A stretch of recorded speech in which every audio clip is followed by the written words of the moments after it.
Hey, if you're listening to this episode and benefiting from it, could you help me reach more like-minded listeners by rating it 5 stars? It only takes 2 seconds. Just pause this episode and click on the stars. Thank you.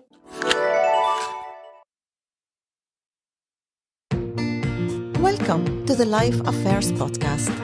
This is a place where we share life experiences and the many lessons learned by just living. Join me to immerse ourselves and take a closer look at the stories that shaped and defined us. Just remember, there's no judgment and a lot of understanding on today's episode of the Life Affairs podcast. Are boundaries missing in your life? I know they were missing in mine. Do you think that your fulfillment in life derives from catering to others and tending to their needs at all times? Have you ever found yourself with very little room to tend to your own needs? Oh, hold on, let me pause. At this point, you probably are not even aware what your needs are. Many of us lack or misunderstand healthy boundaries. We feel guilty for setting clear limits, while simultaneously feeling resentful, sometimes passive-aggressive, overwhelmed, and unfulfilled. In today's episode, I deep dive into the art of boundary setting with boundary coach Barb Nangle. If you've ever found yourself overcommitted, saying yes when you meant no, and feeling exhausted, this conversation is your wake-up call. We will talk about boundaries, how they are essential to thriving relationships and personal balance, setting boundaries as self-love practice, not selfishness, and transforming our life by redefining our core values.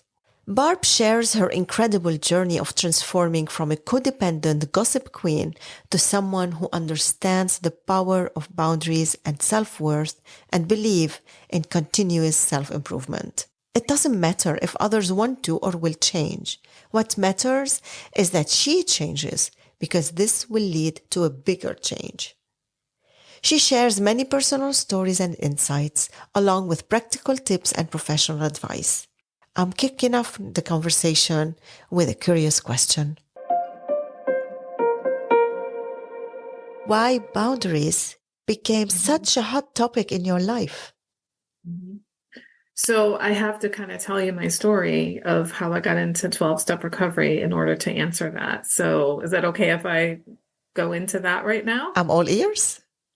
Okay, so I am 61 years old right now, and when I was 52, I hit what I now know is called a codependent bottom.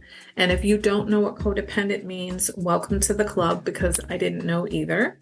Someone who is codependent is someone who is typically focused on everything outside themselves, typically other people, what other people want, need, think, feel, especially what they think about us. They're worried about what does the organization need? What does the situation need? And they tend to neglect themselves, and their self-worth is often based on what other people think. So I didn't know any of that, even though I had been in therapy since about 15. I'd read tons of self-help books. I had been to workshops, workbooks, retreats, you name it. And I was on a project, I volunteered for a project at my church serving homeless people. And right around that time, a homeless man named Dan started coming to my church as a parishioner. And he and I became friendly. And I felt like that was a gift from God, because that meant I would know someone who was homeless, so that when I'm serving homeless people, they're really like people, not just the homeless to me. Well, he and I became friendly, and a couple months into our friendship, there was a snowstorm here in New Haven, Connecticut. So I invited him to my home, which I now know is not normal. Most people don't invite homeless people to their home. This person that you got with you in the house, this homeless, you felt like you want to do good, and that's why you invited him to your house? Right, because I'm a rescuer, fixer, saver person. I'm more focused on what does he need rather than what do I need. You invited him in your house. He stayed for longer than Well, he stayed one night, and then a little while later he stayed another night, and then another night, and then it just kept accelerating. I kept inviting him, and then he was practically living with me. And then he's an alcoholic, he was a drug addict, and I now believe he may have also been a narcissist.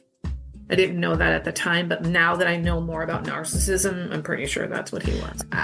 He started messing with my head, and I felt trapped in my head, and I felt guilty about not letting him stay, and just it was awful. Because you were struggling. You wanted him to go. I felt like a bad person for deciding that I didn't want him to stay there anymore, even though he was making it extremely difficult for me. I was in therapy one day talking about him to my therapist. In the middle of a sentence, I stopped and I went, "Oh my God, do you think I need to go to Al-Anon?" And she said yes. And so for those people who don't know what Al-Anon is, it's a 12-step recovery program for the loved ones of alcoholics. So most people have heard of Alcoholics Anonymous, which was the very first 12-step recovery program ever in the world. And the second one was Al-Anon. And the reason why loved ones of alcoholics need a recovery program is because the things we do that we think are going to be helpful to our alcoholic loved ones typically backfire. So we think we're helping them to quit drinking or to go to rehab or to get into, recovery or something like that, tend to backfire. So we end up putting our entire focus on the other person. We end up burning ourselves out. We put all of our meaning and all of our efforts and energy into getting them to do something that they have a disease, and we're acting like it's a moral problem. So this is why Al-Anon exists. My therapist says, yes, I think you need Al-Anon. And I'll tell you, I don't know what I put into Google, but I was looking for Al-Anon and the word codependent came up. And I was like, wait, what is this word? How is it possible that I've been in therapy for decades? I've read so many self-help books.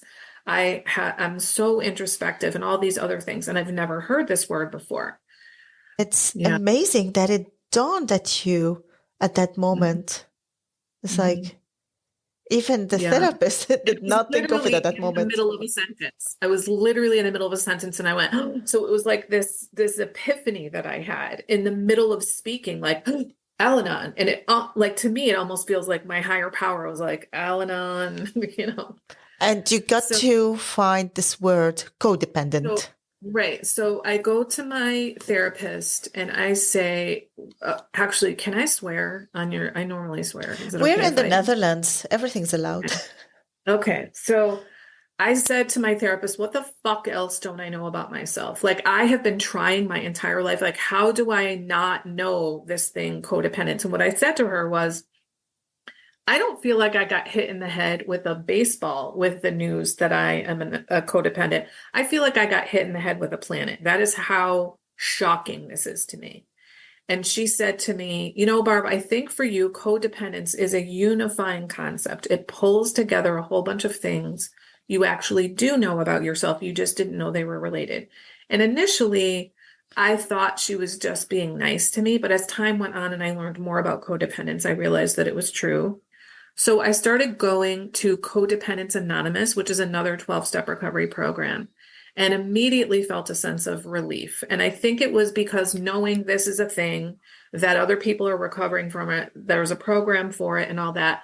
But also very quickly, I remember realizing and saying to somebody, I don't remember who, I think I need to be reparented. But I didn't know that reparenting was actually a thing that people do. I think that I thought I made that up. So a few weeks into, maybe 6 weeks into going to Codependents Anonymous, I went away to go visit friends who live about 3 hours away, one of whom had been in Alcoholics Anonymous for over 10 years at that point. And I was telling her all about Codependents Anonymous. And she was like, oh, that's great, Barb. Let me see if I can find a Coda meeting around here and you and I will go together. Well, she couldn't find one, but she found one for ACOA, which stands for Adult Children of Alcoholics. And I never understood why the Adult Children of Alcoholics needed a program. It never occurred to me that I qualified for that program. But my friend was the daughter of an alcoholic. So I knew that she belongs. So I said, I'll go with you. Well, when I got there, I learned it's actually called Adult Children of Alcoholics and Dysfunctional Families. So that means I qualify. And one of the Congratulations. first things, yes, and one of the first things they said in the meeting was, we reparent ourselves. And I was like, what? A little while later, they read the 14 traits of an adult child, which is affectionately called the laundry list. And I was aghast. Now, my friend tells me that I sobbed the whole meeting. I don't remember that, but I bought the literature from this fellowship, came home to New Haven, Connecticut, and started going to an ACA meeting. And not long after that, I joined a small group of women who actually worked through the 12-step workbook from ACA together. So for the first year, I was going to CODA once a week and ACA twice a week. I started ACA in April. So I was able to actually got him out of my house at the last weekend in May. Kind of helped you when you started. It helped Yeah. you to get the courage and convince them. Absolutely. Yes. And to understand this is not normal and you're not a bad person for asking someone who doesn't live with you to no longer live with you. You know, but it was really hard. And someone told me that he was going to come back to my house. And I actually left and went and stayed with a friend in another town because I knew that if he came to my door, I would let him in. Emotionally, it was one of the worst feelings I have ever had in my entire life.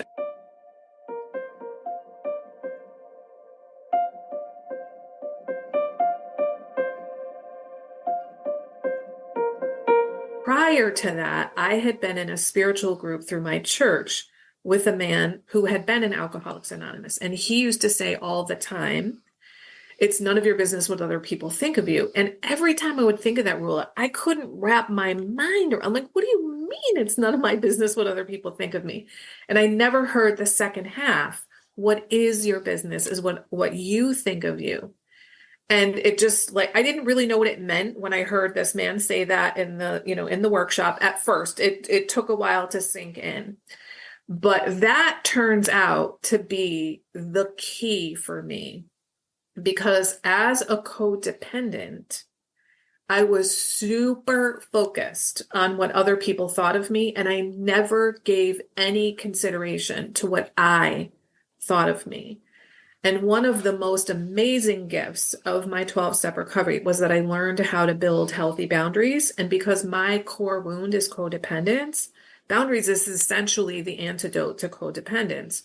So that was like the big solution. There were so many solutions for me.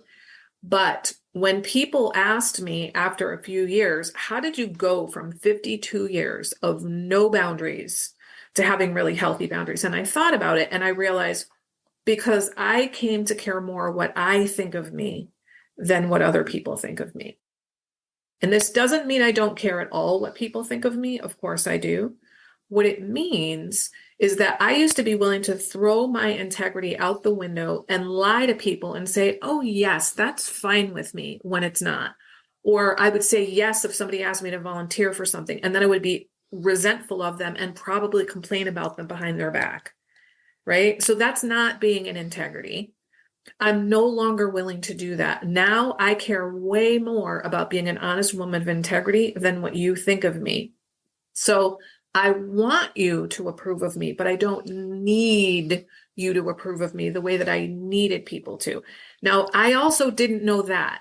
So when I got into Codependents Anonymous, after a little while, I remember saying to a woman who'd been there for a while, and I said, I see that there's this continuum of helpfulness, where on one end, we have kindly, helpful, functional, healthy behavior. And on the other end, we have dysfunctional, rescuing, enabling, unhealthy behavior. And I get the difference between those two ends. That's pretty clear to me now. What I don't get is in the middle. Where do you cross over, for example, from being just regular helping to being rescuing? And the woman said to me, Barb, it really depends on your motives. Why are you helping them? Are you doing it because you want to be helpful? Or are you doing it because you want them to like you? And I was like, I am totally doing it because I want to be helpful. And the thing is, that question percolated in my mind, and I realized, oh my goodness, I really am doing it for people's approval. And it's not so much I want them to like me.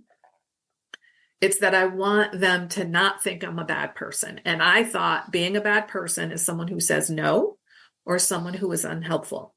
So until I could see that I was doing this for approval, that question of what are your motives was not helpful to me. But once I could see that, that's a question I ask myself frequently now. What's the right boundary for me? What's a healthy behavior for me? Well, what's my motive? Why am I doing it? Am I doing it because I care what people think of me, or am I doing it because I want to be a helpful person? So that learning to care more what I think of me than what other people think of me has been enormous. And what's interesting for me, Rula, is that I learned how to build healthy boundaries in about a 2 or 3 year time span, my first few years in recovery. And I did it by this sort of haphazard, meandering path. And once I got good at boundaries, I started reading about boundaries. So it was like I retroactively understood, oh, this is the process that these are the things that I learned. This is the name of this concept. But while I was reading all those books, it was just a bunch of words, and I'm a pretty visual person. So I started drawing images to depict what that would look like visually to me. And those drawings turned into handouts, which turned into a workbook, which is now the spine of my coaching program. And because I really had boundaries and I went back and like retroactively understood what happened, I could see, okay, how did I know when and where to set boundaries? Well, I figured it out by what was important to me. So now with coaching clients, the first thing I have them do before we even begin coaching is identify their top 5 values, because that's how you're going to know when and where to set boundaries. I wish I had understood that from the beginning. I didn't. If you say health is a really important value, which it is for me, health is one of my most important values now. And I wanted to tell you all those other things, how badly I abused myself. I abused my body, my mind, my spirit, my emotions. I engaged in all this substance use. I put myself in harm's way. I engaged in toxic relationships and toxic situations. I just really didn't value myself. And I always thought of myself as having high self-esteem. I kind of felt like I liked myself, but what recovery showed me was that I didn't have self-worth and I didn't love myself, because those behaviors I was engaging in, people who love themselves, people who feel worthy, do not do those things. Someone listening and wondering, what's the difference between self-love and self-worth? Think that self-love contributes to self-worth. And I'm not like a psychologist, so I don't know the exact definition, but love is like how you feel about yourself and how you act towards yourself. And self-worth, I think it's a deep belief, that you matter, that you're worthy, that you're not expendable, that you bring value to other people. I mentioned self-esteem, and, I could be having these definitions wrong, but, I know, like, I felt like I liked myself. But one of the things that actually happened in my late 20s was I read this book that was called When Food is Love by Janine Roth. And in that book, she wrote out some of the self-talk that some of her clients had. And I went, oh my God, I say that stuff to myself. So until I read those words on the page, I didn't even know that I talked negatively to myself. And at that time, I was like, it seems like I have this dual self-image, because on the outside, I feel pretty competent. I feel confident and capable. I feel like I like myself. But meanwhile, I'm saying all this crap to myself. I did a lot of work in my late 20s from reading her book to clean up my negative self-talk. But when I got in recovery at 52, it turned out there was a lot more going on in there, some of which wasn't even in the form of words. It was more in the form of feelings. I often had this feeling that I needed to like back off, shrink down, get smaller. And when I did some work on that and try to figure out like, what's the thought behind that, I finally realized the thought is I'm too much. Well, the reason I think I didn't have words to that was because I internalized that experience and that belief before I had language. So in other words, when I was a baby, I got the message somehow I'm too much. And so one of the many ways that I worked on that for myself was I came up with the opposite of I'm too much. And for me, I had to mess with this a few times, but what I finally ended up with is I'm just the right amount of everything.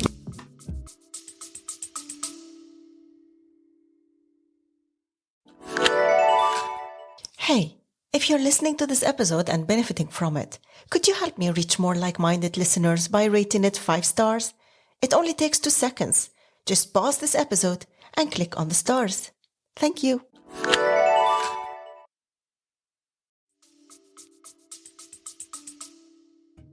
In the 12 Steps Recovery Program, you have discovered that boundaries is the opposite or the antidote of codependent. How did they teach you to understand what boundaries are? Because obviously you have no idea yet about them. My program, it wasn't like do this, do that, do this, do that to set boundaries. It was just, there was many things that I was doing in recovery where I was changing my thinking, I was changing my behavior, I was changing who I was hanging out with, I was changing how I was spending my time. And it just sort of resulted in me building healthy boundaries. And so there are many reasons I became a boundaries coach, but I don't want people to have to spend 2 to 3 years. I figured out a way in like 12 weeks to help people build healthy. That's the length of my private coaching program, because I look back and I can see these are the key elements that helped me do this, but I did them not in order, not in like, do this week, do this that week, do this. It was just like, I did this here, I did this there. And eventually the result was that I built healthy boundaries. I will say one thing that helped me enormously was the fact that I was in that small step group with other women. And I didn't really realize for a couple of years the importance of having the support of those women, because they helped me. They would say things like, you're not a bad person for setting this boundary. You deserve to have this boundary. Or they would say, like, keep your hands away from the keyboard, Barb. Do not respond to that message. Or they would say, you might not want to say it like that. You might want to say it like this. Or, how about if you pause? Like, I don't know that I could have made it through that without the help of those other women. So I think, the other thing that I learned in ACA program is, we were traumatized in relationship. And so we heal in relationship. Well, boundaries are all about relationships with yourself and with other people. And so learning how to build healthy boundaries in relationship with other women was really helpful to me. And since I just mentioned boundaries are about relationships, I want to say one of the myths about boundaries is that they're like walls that you put up between you and other people. And it's actually the opposite. Boundaries bring you closer to people, at least to people who are like healthy people. If someone is toxic and you need a boundary, like you need them out of your life, of course, they're going to be farther away from you. But when you start building healthy boundaries, you get clear on what's okay with you, what's not okay with you, what you like, what you want, what you need, what you prefer. And then you share that with people so they get to know who you actually are. And that brings them closer to you. And if it doesn't bring them closer to you, if they don't want to be with the real you, then they'll sort of fade away. And the people who do want to be with the real you can come close to you, because those people who aren't your people kind of fade to the background. And that's what I found. And that's what, the people that I go to recovery with have found, my clients have found, that, sometimes the people that we've been spending most of our time with are just not the right people for us. And that's why life has been so difficult. Can we say that when someone doesn't foster or have boundaries, is taken advantage of by others? So that's what most people say. But in fact, they're not taking advantage of you. You are giving them advantage. You're allowing it. So I didn't know that. I thought people were taking advantage of me. But so here's the thing. I call myself like I was a volunteeraholic before I got in recovery, right? So people knew Barb will say yes. Barb will say yes. So someone would ask me, will you do this? And I'd be like, yes. And then I'd be mad. And behind their back, I'd be like, oh my God, I can't believe that she asked me 50 times. Well, you know why she asked me 50 times? Because I said yes 49 times. So that's not taking advantage of me. That's me saying yes 50 times. So I gave them the advantage. So walking all over people, that's another thing that people say, like so and so walked all over me. Well, you can't be walked on if you're not laying on the ground. Right. So, and this is not to blame you. This is not to make you feel victimized by me saying this. This is empowering because if you're the problem, then you're the solution. If other people really are your problem, you are screwed. But if you're the problem, you can change you. You cannot change other people. And that to me is such an incredible insight from learning how to build healthy boundaries. I had no idea how much more control I could have over my own life when I built healthy boundaries. I was really believing, I don't think I was walking around saying it's your fault, it's your fault, it's your fault, but I really believed all of my issues were other people's fault. And if everybody would just do things my way. I relate to this. I'll tell you how I relate to this. I relate to what you're saying in two sections. First, in understanding that I'm bringing it on myself. And second, that, you know, this group of women that supported you, my husband is my rock in being strong in setting boundaries. Because that's so good. In our dynamic in the family, I lost my boundaries with my daughter. If she wakes me up at 3 a.m, I would go and pick her up. To make sure she goes to school, I was willing to bring her to school every day, pick her up from school every day, anything, just so that she gets herself progressing the way it should be. The way that you want her to be. Yes, the way I want her to be. It should be, but the way you want her to be. Yeah. And my struggle with her was exactly this. I bring her to school and in the car, I'm mad at her and resenting that I'm bringing her, regretting that I said yes, but I did not know how to say no until I had some therapy to understand what boundaries are. And my husband is my shadow. When he hears her asking me something, he's there, present, making me feel strong that if I say no, it doesn't mean I love her less. It doesn't mean I'm a shitty mother. I'm giving her power back. It took me 3 years of practicing. And he's been, until today, he's my sponsor in saying no and staying strong. Great. For a very long time, I thought that I did not learn how to have boundaries, have not heard of it. Yeah, unless you grew up in a very healthy, functional, a mentally well and emotionally well family, a lot of people didn't learn boundaries. And in fact, a lot of families are super enmeshed, which is like the opposite of having healthy boundaries. And the problem with enmeshment is that it's so insidious. And so you feel guilty for things that most normal people don't feel guilty. You feel like especially if it's family that's enmeshed, you feel like you're being disloyal to your family. Like guilt and shame are used to enforce like the family rules. Like this is what we do as a family. You know, how many generations of people go into the same profession as their family because they're told to, not because they want to, and then they resent the shit out of their family. Still happening. But then they do the same thing to their kids, you know? A very good example is also the environment around us. I think when I became a mom, I was lonely and I did not have the right examples around me. The mom example I had around me, I was copying them. And what they were doing, they were friends with their kids. They were little, and then the kids growing up, and then the mom is just like doing whatever the child is saying.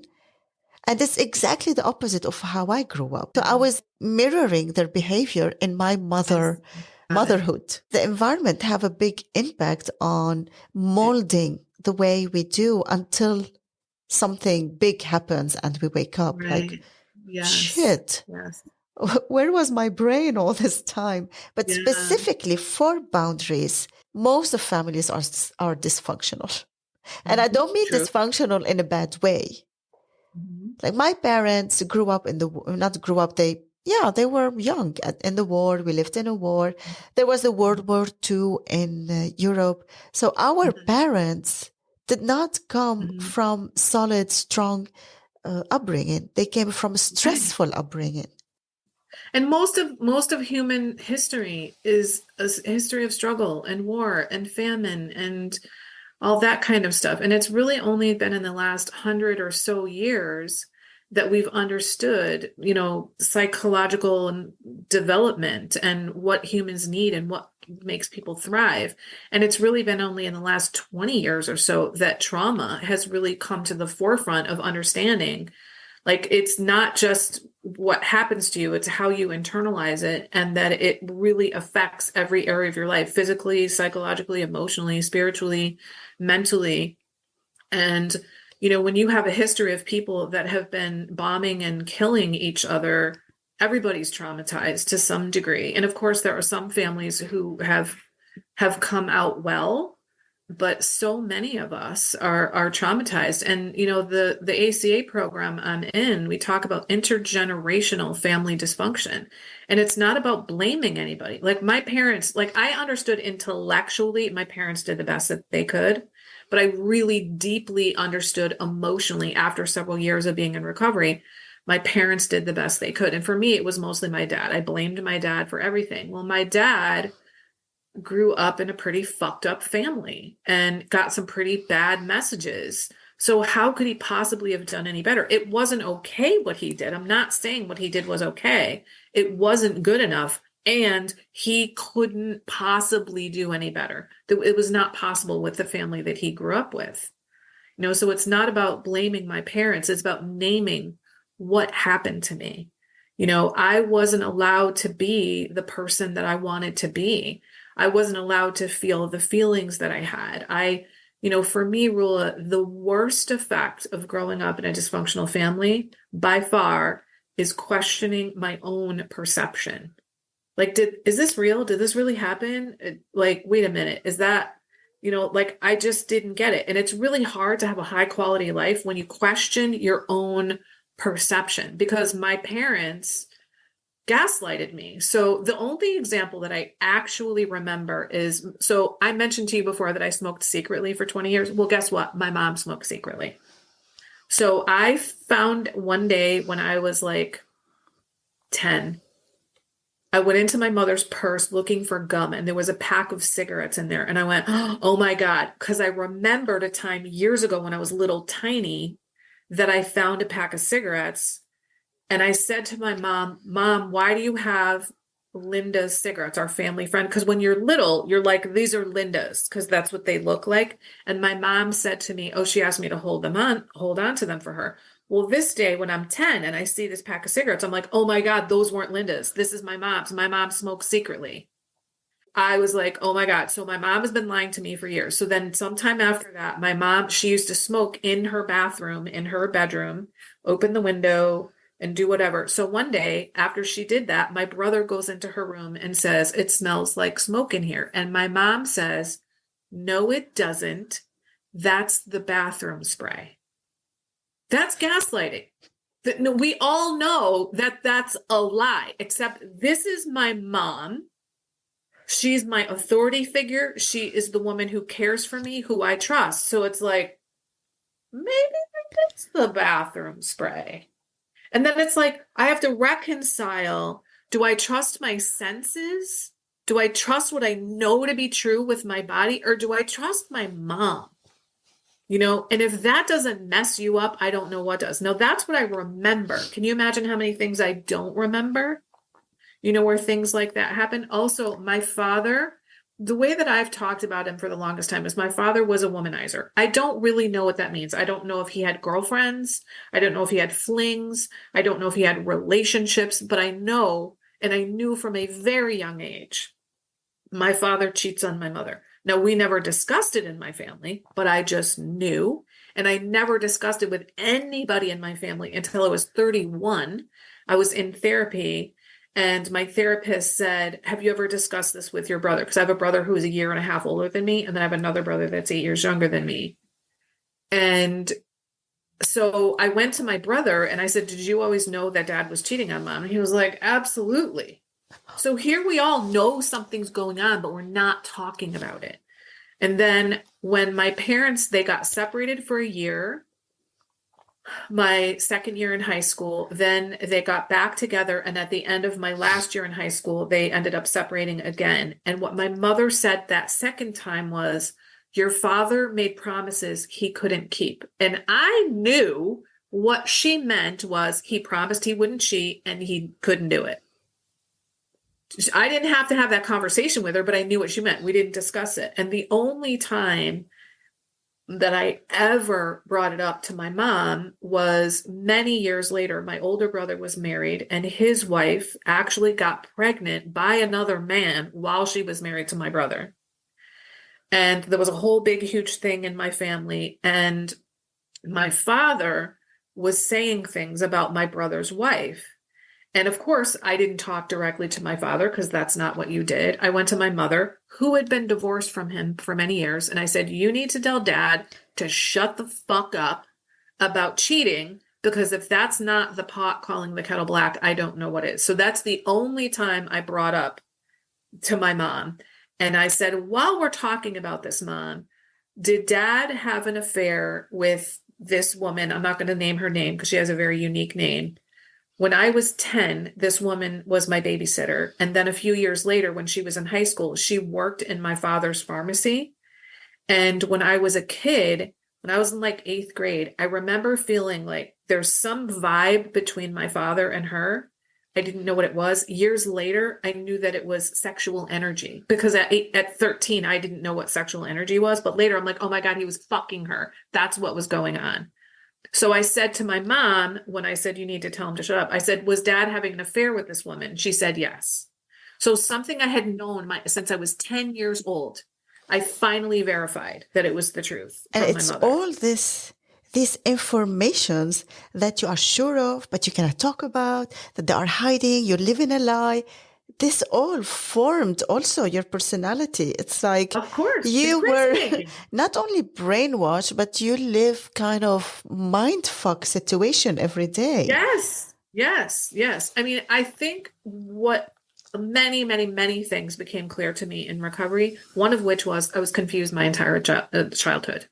I was confused, but I didn't know that I was confused. These kinds of things are the things that happen in dysfunctional families, that we pretend things are happening that are not happening. We pretend things are not happening that are happening. We don't talk about big, important things, but we talk about things like the weather ad nauseum. You know, we make a big deal, or like some big, huge event happens in the family where somebody like beats the shit out of someone else. And the next morning, everybody acts like nothing happened.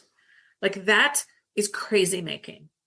Did you go into all these in details in your years of therapy or in the ACA, the 12-step recovery? Both. So I know that I talked about some of that stuff in therapy. I will tell you, Rula, like I had at least 8 therapists, and they would occasionally ask me a fruitful question. The last therapist I was with when I got in recovery, she was head and shoulders above the rest of them. I later learned that she was a trauma therapist. I didn't know that when I started working with her. But she didn't tell me you're codependent, you lie, you're a compulsive overeater, you have a substance abuse problem, you have no boundaries. Like she didn't tell me any of that. She did say when I came to her with the word codependent, yes. And she did some things that were better than other therapists. This is called intergenerational family dysfunction. The result is that you have trauma and you have no boundaries and, you know, all this other stuff. None of that was ever named. When I got into recovery, because there's a very systematic way, especially in ACA, of inventorying your life. There's actually 12 different inventories in step 4, specifically in ACA.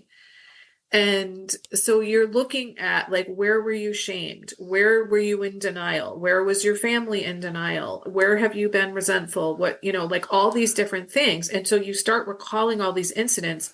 And because of the way that they ask you the questions in the worksheet you fill out, you make connections between things. So for example, what happened in my family, one of the many things that happened in my family was we engaged in indirect communication. So you didn't ever talk to the person in the family you had a problem with. You talked to everyone around them. And you didn't talk about the problem, you talked about the person. So this was a communication pattern laid down in my family before I was born. There was no hope of me growing up knowing that direct communication is an option. So what did I do? I gossiped about people. I talked about people behind their back. But what's interesting is that I didn't know that was what I was doing. So when I got into recovery, I had been working at Yale University for 17 years for the same boss, who I loved dearly. She also drove me crazy. So I complained about her behind her back for 17 years. That's called gossip, but I didn't know that, which is crazy. I'm not dumb. So what happened by me gossiping, because I was there longer than everybody except for my boss. I'm surprised you were able to be hired for 17 years gossiping. Like, what are the issues of other people? So listen to the impact of me doing that, because I was there longer than everybody, and I had purview over large, like other than my boss, I had a higher purview than everybody else.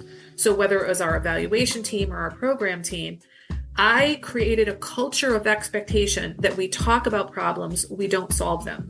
We don't go to the boss and say, hey, this isn't really working for us. Can we change things up? No, we just complain about them. And the place that I worked, every year we had a new crop of pre-doctoral psychology fellows, and every 2 years we had a new crop of postdoctoral psychology fellows. None of those people ever once said to me, Barb, this is dysfunctional behavior. So I taught those people in the early parts of their careers as psychologists, this is what we do. We don't talk about solutions. We talk about problems. We talk about the boss behind her back. So it's not like any of those people who were trained as psychologists came to me and said, this is really unhealthy behavior, Barb. So when I built healthy boundaries while I was still working there, so my last 2.5 years that I was there, I was in recovery. I changed everything. I stopped gossiping. I built healthy boundaries. And I was astonished, Rula, at the massive impact on my team and the larger organization just from me building healthy boundaries. Because people with healthy boundaries don't gossip. That's a boundary, like not gossiping about other people. Maybe they were gossiping about you behind your back and not saying it to your face. Because how can, if you're encouraging this, and everyone is surviving, I think, in this modus of life. But not thriving. And when I got into recovery and I found out that I was gossiping, I was aghast. I was so shocked. And I was like, how is this possible? So I was like, all right, I'm going to stop. It was really hard. So I did a little bit of research about gossip, like what is it and what is it not? Why is it, why, how do you stop and all that? And one of the things I learned was that if you're focusing on solutions, it may not be gossip. So what I did in the beginning, Rula, was I'd still talk about my boss, but then I'd try to throw some solutions in there. And it was like, okay, that's not really what it means to not gossip.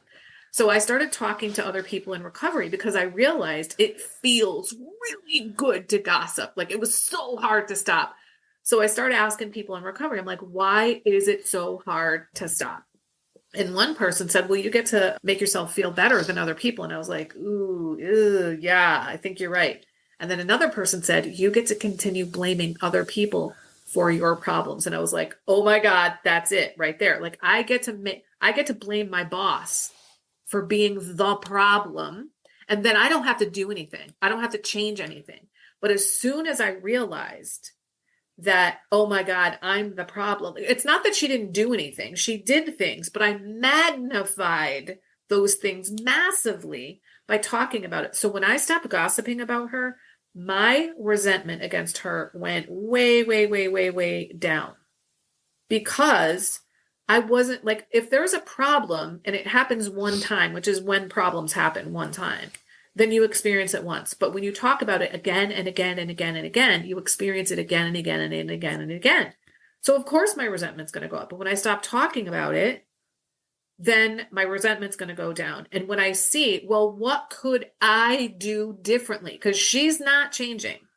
And I kept complaining, like, this is who she's been since the day I met her. And I kept complaining as if she's the problem. The real problem was that I expected her to be different than she was since the day that I met her. So I needed to get my expectations in alignment with this actual person standing in front of me, not with my idea of who she should be.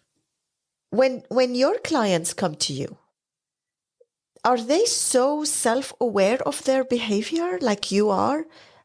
And how do you help them to start seeing how they're acting and what they need to change? Yeah. So most of the people that I work with are in 12-step recovery, but not everybody. And they have at least enough self-awareness to know that boundaries are probably their issue. And maybe they figured it out because of me, because the way that I talk on social media and stuff helps them identify, oh my God, that's a boundary issue. Holy shit, I didn't know that was a boundary issue. So they have enough self-awareness to know I need to change. They may still believe, well, if my husband would change or my girlfriend would change or my wife would change, or my kid would change, they may still believe that. But on some level, they do know, like, I'm the one that needs to change and I'm the only one that can affect me. And that might be a surface level understanding of that. But there are many ways that, that I help them. I have an entire curriculum that's multimedia. So it includes a workbook and articles and podcasts and PowerPoint presentations. When they're private clients, the bulk of our weekly calls are me talking through with them about their very specific situations, issues, relationships, etc. I think, the main thing that people come to me with is some kind of relationship issue. It could be relationships at work. It could be a romantic relationship. It could be a friend, a coworker. It could be their adult children, their adult siblings, their parents. It doesn't really matter, but it's like something is off and they often feel they're resentful, but every time they try to set boundaries, they're filled with guilt and shame. And so maybe if they even ever do set boundaries, then they cave on them. They feel like they're a horrible person if they say no to people. They're really not clear. I was kind of a chameleon. And so one of the most important things I talk about is values and help them understand from the very beginning, what matters to them. And I remember I started talking earlier about health being my value. And I wanted to give that as an example of how you know when and where to set boundaries, which I know you wanted to talk about. Because health is such an important value to me, I build boundaries in my life to support and promote my health. A lot of those are time boundaries. I dedicate time every single morning to pray, to meditate, to journal, to say affirmations. I set aside time to walk, to do yoga.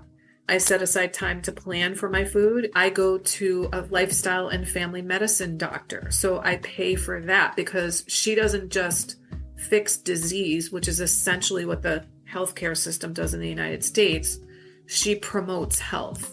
And I want to not just take care of myself, but I'd like to undo the damage that I have done to my body after all these years.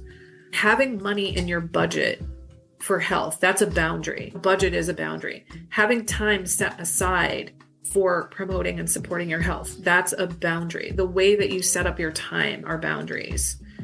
For people to know what their values are, it's not easy to come up with their values. Do you guide them into this I do. exercise? Yeah, they probably come to you and their value is to help others, probably. Well, so what's funny that you say that, because that's a lot of what happens. So when people start with me, they identify their top 5 values. And then at the end, like at about week 10 or so, I have them come back to their values. And I would say, I don't know the percentage. I'm going to say something like 40% of the women that I work with realize that their values that they said in the beginning are not, some of which are they picked them because they're people pleasers, because they want people to think, oh, I'm generous, I'm kind. And they're realizing actually freedom is a more important value for me, or my health is a more important value to me than, it's not that I don't want to be kind, but if I need to, promote my health, I'm the only one that is going to take care of my health. So that needs to go at the top. Crazy how people pleasing kills boundaries. Yeah. I mean, people pleasers, I'll tell you, I didn't know that I was a people pleaser.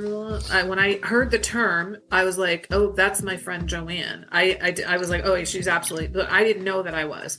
And then I was like, oh my God, I'm a people pleaser. And then when I learned people pleasing is dishonest and manipulative. No, it's dishonest because we say yes to things we don't want to. We possibly say no to things we really actually want to do because either we're afraid to be judged because we care so much what people think of us, or we don't have time for ourselves because we're so dedicated to other people. And it's manipulative because we're doing it to please people. It's not because we really want to do it. It's because I want them to be pleased. I want and need their approval. And so when I learned that it was manipulative and dishonest, I was really upset. But then I realized, because by then I was in the ACA program, oh, these patterns came from somewhere. These were survival strategies as a child.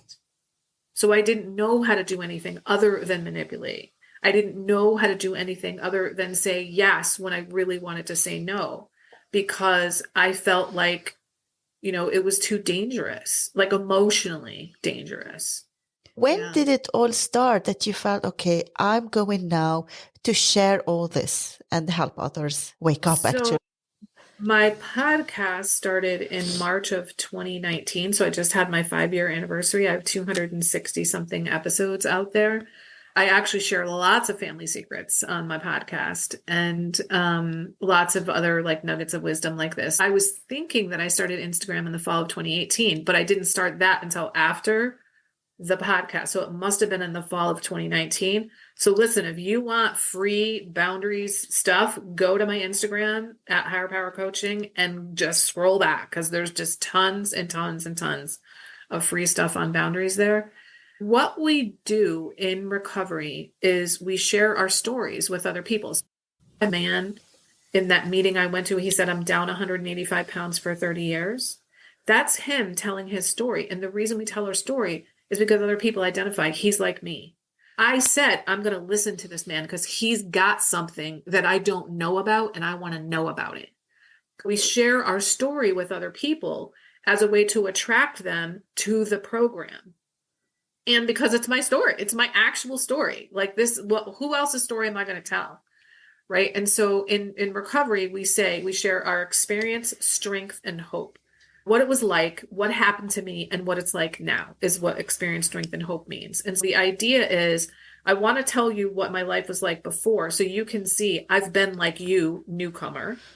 And I want to tell you what happened so you can see like what is some of the process. And I want to tell you about what it's like now to give you some hope that you too, who are very similar to me, can have the kinds of transformations in your life that I've had.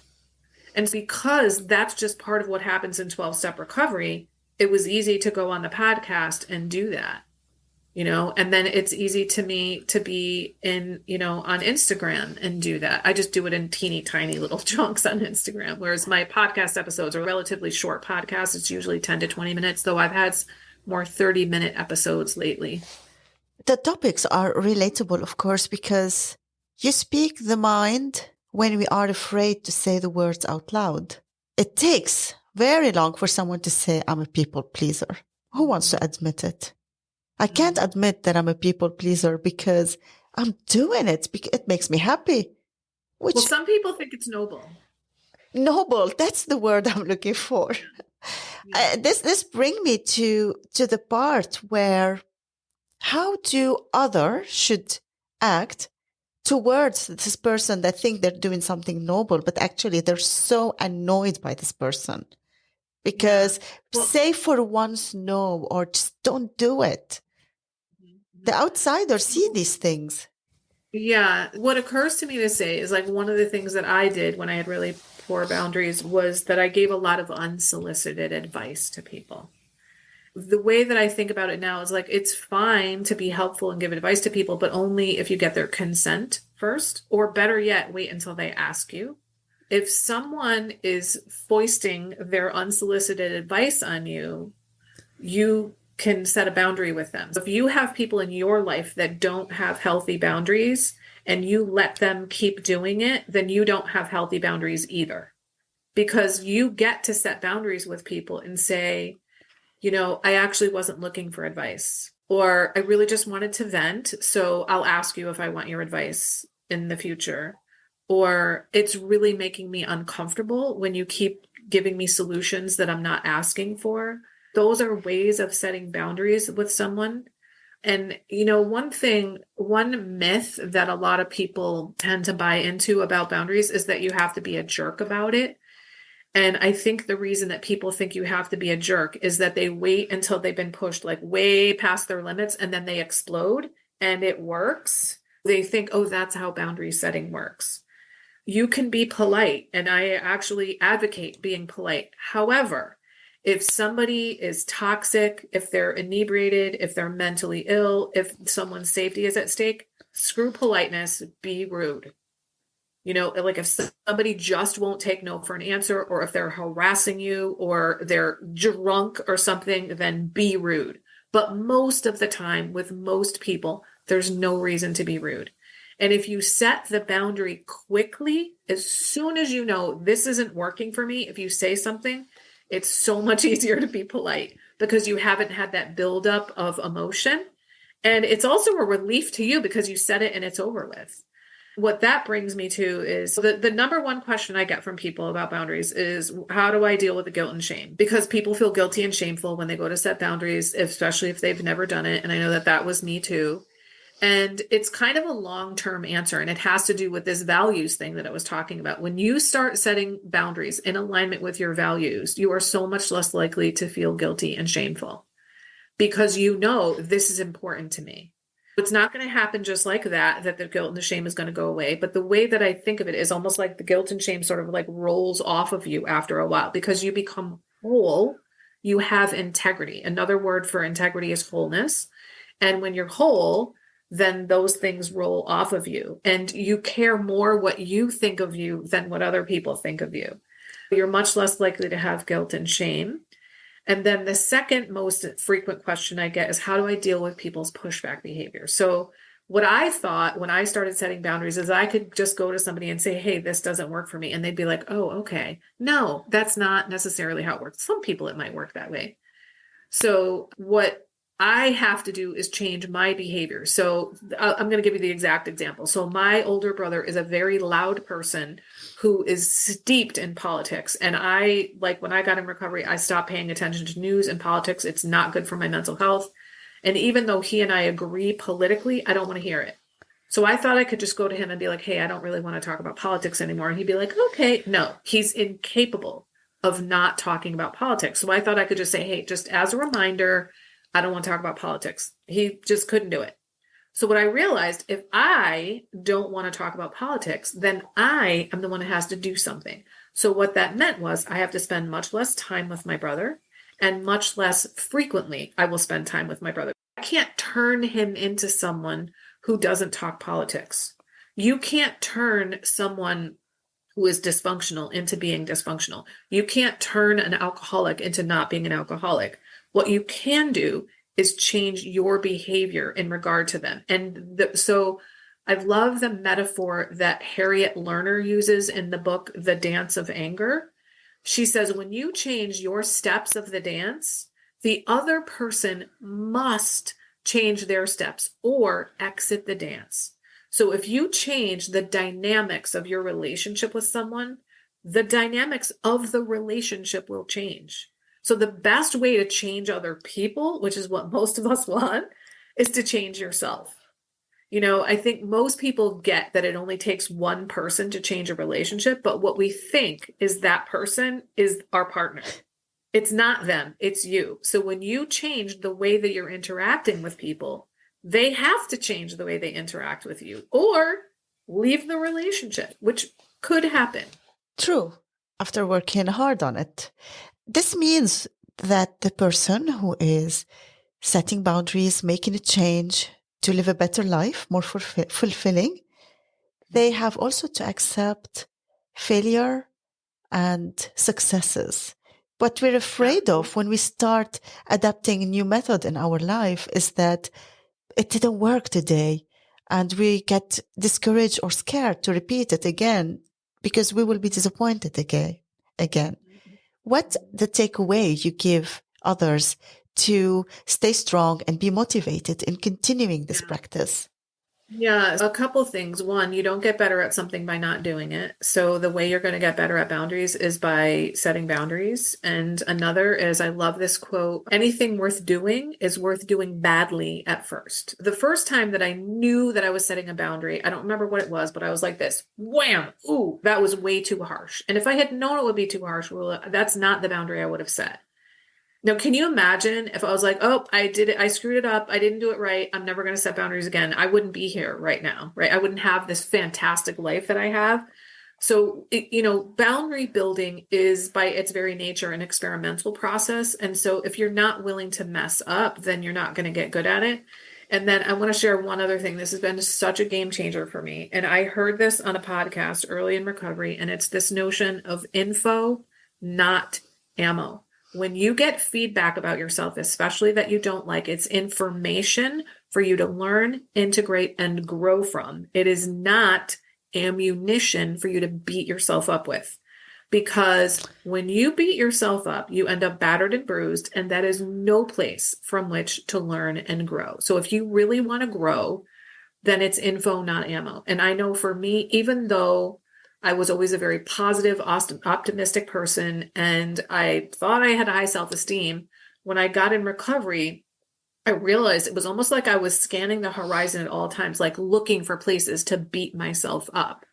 So when I heard this info, not ammo, I was like, this is info, not ammo. That boundary was too harsh. I felt it was too harsh. So what's the information I need here? Next time, I need to not be so harsh. Not, oh my God, I'm a piece of crap because I don't know how to set boundaries, because that's not going to make me get better at setting boundaries. So info, not ammo is really been a huge game changer.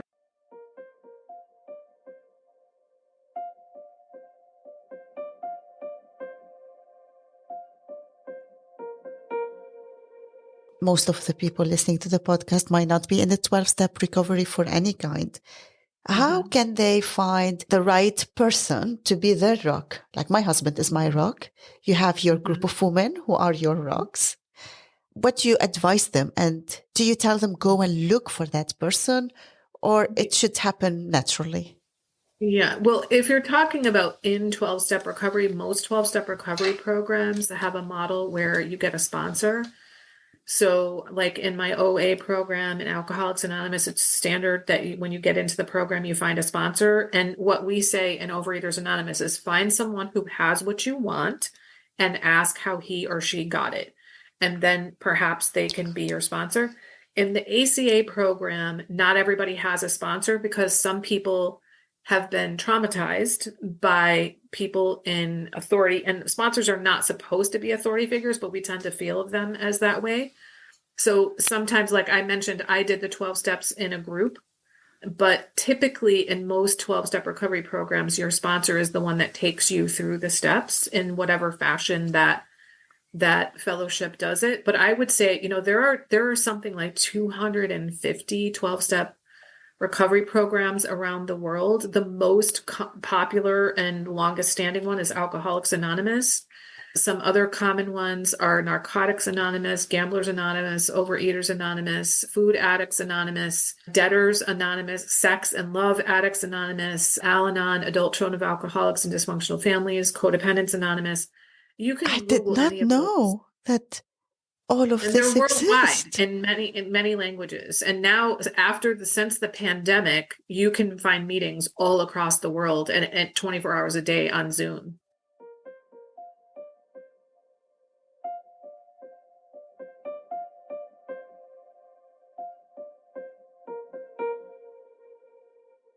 You said something that look for someone who's good at this and Who has what who you want has is the what way to who mean it. has Yeah. what Like, we are they want. living a life that you Yes. admire?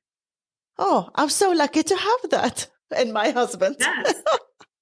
Because indeed, I see in him the strength of setting boundaries, and that's why I choose him to support me. It feels like he Yeah. practiced much longer than I did, That's and he's great. better That's at so it. wonderful. Yeah, my sweetheart has really good boundaries. And in fact, one of the things that attracted me the most when I met him.